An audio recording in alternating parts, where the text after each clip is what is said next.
Simone, if you can hear me as we are waiting for them, can you just give us an idea of what the energy is like with the people around you?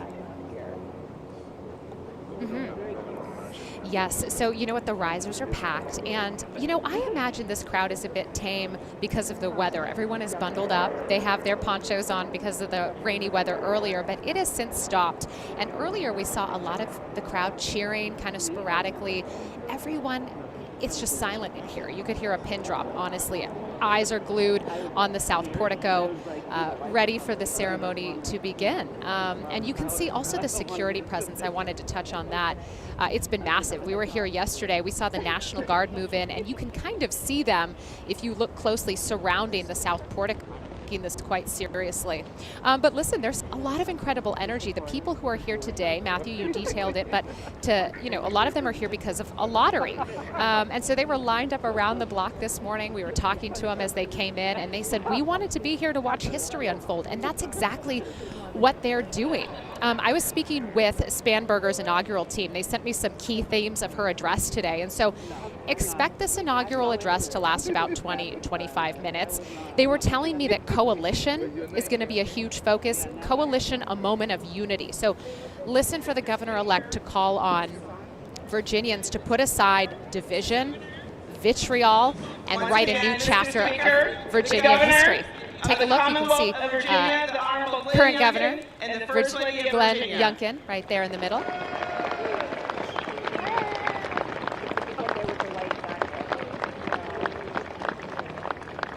You can't help but wonder what might be running through his mind. To outgoing Governor Glenn Youngkin. Right.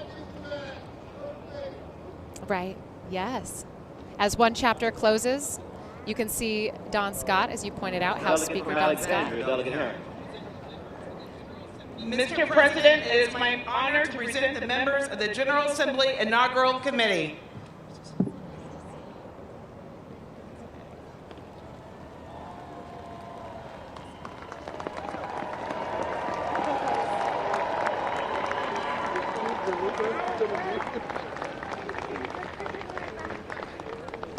Matthew, if you can still hear me, I wanted to mention a few other things that Spanberger's team has told me she's going to be touching on today, which is very important to Virginians moving forward. But commitment to getting things done is one of the cornerstones. Again, we've heard that promise of affordability, right? Lowering costs, strengthening public schools, protecting Virginia's economy. It was kind of reminiscent of JFK's inaugural address, ask not what your country can do for you, but what you can do for your country.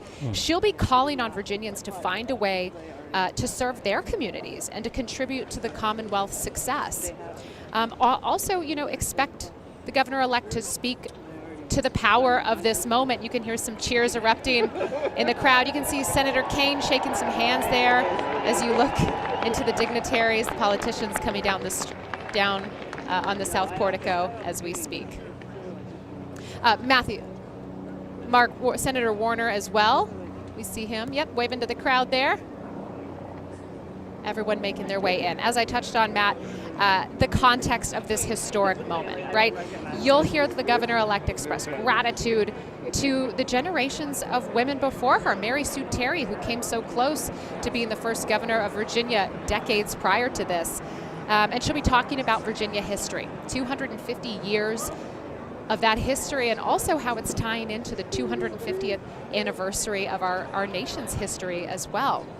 Yeah, Also, you will hear her talking about what's coming next. So you're going to see her focus on things moving forward. I'm sorry, go ahead. No, I was just going to say, you just can't overstate, because now we have all the former living governors there now, just to know they are going to be behind Spanberger, watching this transition of power, but really watching history being made, the 75th governor being a female governor there. And her theme of the inauguration is United for Virginia's Future. So to see all of the people from different political backgrounds being united, I'm sure she will be touching on that with her speech. But it's just amazing to see all of these key figures, from state to federal, coming down. I'm glad you brought that up, because this is such a powerful moment. And as we touched on earlier, this is the mark of a healthy, functioning democracy, this peaceful transfer of power. And the bipartisanship just taking a break for a moment, right? You don't see Democrat or Republican right now. You just see leaders of this state in one place,